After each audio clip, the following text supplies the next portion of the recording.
할렐루야. 사랑하는 반석의 성도 여러분, 5월 7일 금요일 아침 악갑의 시간이 돌아왔습니다. 오늘 말씀은 구약성경 잠언 3장 11절에서 35절까지의 말씀을 통해 징계의 씨앗, 지혜의 열매라는 제목으로 함께 은혜를 나누도록 하겠습니다. 본문 11절 말씀에 내 아들아 라고 시작하고 있는데요. 잠언은 계속 이 지혜에 대해서 강조하면서 잠언을 쓴 기자가 아비로서 자녀에게 하는 그러한 이 권면의 성격을 글들을 보여주고 있습니다. 그러면서 강조하기를 여호와의 징계를 경히 즉 가볍게 여기지 말라라고 그렇게 권면하고 있는데요. 우리는 이 오늘 본문을 통해서 한 가지 중요한 사실을 깨닫길 원합니다. 그것은 뭐냐면 바로 진정한 부모는 그 자녀를 근실히 훈계해야 한다라고 하는 사실입니다. 바로 이 사실을 우리가 깨닫게 되는데요.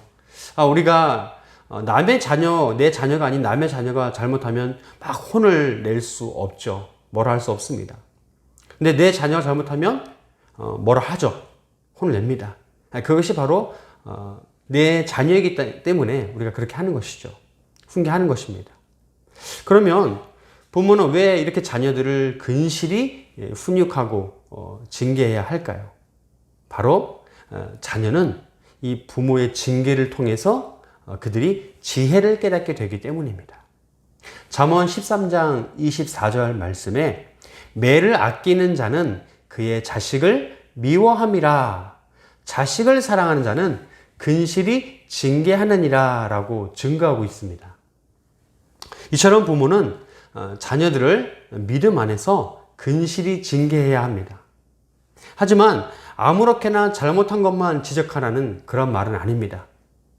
부모라면 자녀들에게 믿음의 징계를 통해 그들 마음속에 여호와 하나님을 심어줄 수 있어야 합니다. 12절 말씀처럼 우리 하나님께서는 우리를 징계하시는 게 아버지가 자신이 기뻐하는 아들을 징계함 같이 하신다라고 그렇게 증거하고 있습니다. 사랑하는 반석의 성도 여러분, 이 세상에서 가장 지혜가 필요한 사람들은 그러면 과연 누구일까요? 네, 맞습니다. 그들은 바로 아직 이 부모들보다 삶의 경험이 부족하고 또한 하나님에 대해 깊이 알고 있지 못하는 바로 우리 자녀들입니다.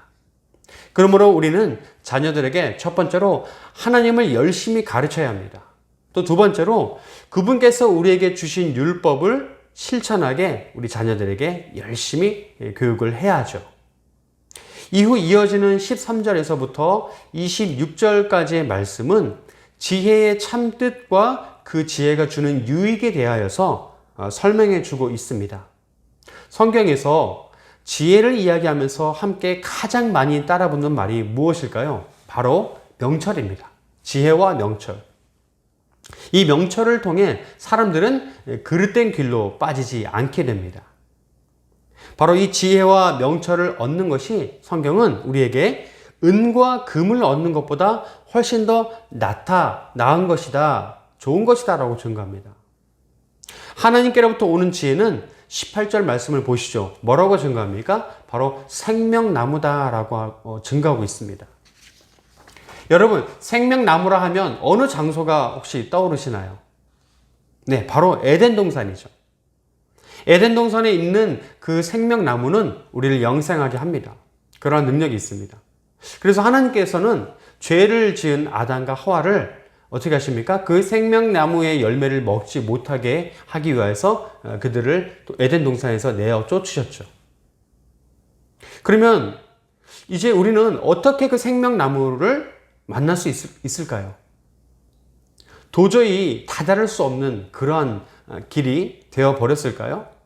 아니요, 그렇지 않습니다. 이미 생명나무는 우리에게 또 우리 안에 있습니다. 무엇일까요? 네, 물건이 아니라 바로 인물입니다. 아까 말씀드린 것처럼 지혜를 얻으면 생명나무를 얻게 되는 것, 바로 예수 그리스도를 인격적으로 만나는 것을 우리는 깨달아야 합니다. 잠언서는 지혜를 의인화하여서, 즉 사람처럼 묘사하여서 우리에게 증거해주고 있는데요. 이후에도 이어지는 말씀 중에 많은 구절들이 이 사실을 뒷받침해 주고 있습니다. 그 가운데 요한복음 14장 6절 말씀은요, 우리에게 이렇게 증거합니다. 내가 곧 길이요 진리요 생명이니 나로 말미암지 않고는 아버지께로 올 자가 없느니라 라고 증거하고 있습니다.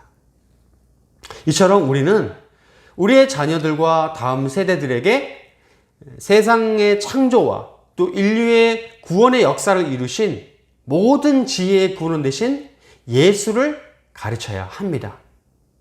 이러한 실천에 함께 동참하시는 저와 우리 성도님들 되시길 주의 이름으로 간절히 축원합니다. 자, 이제 오늘 본문 두 번째 단락인 27절에서 35절까지의 말씀을 함께 보시겠습니다. 이 본문 말씀은 지혜를 가진 사람들이 행해야 할 바로 그러한 삶 가운데서의 실천을 우리에게 가르쳐주고 있습니다. 구체적으로 이웃에게 행하지 말아야 할 5가지의 규범을 소개해주고 있는데요. 첫 번째부터 5번째 내용을 소개하겠습니다. 첫 번째는 선을 베푸는데 아끼지 말라, 아끼지 않기. 두 번째는 채무를 졌으면 그것에 대한 변제를 미루지 말라.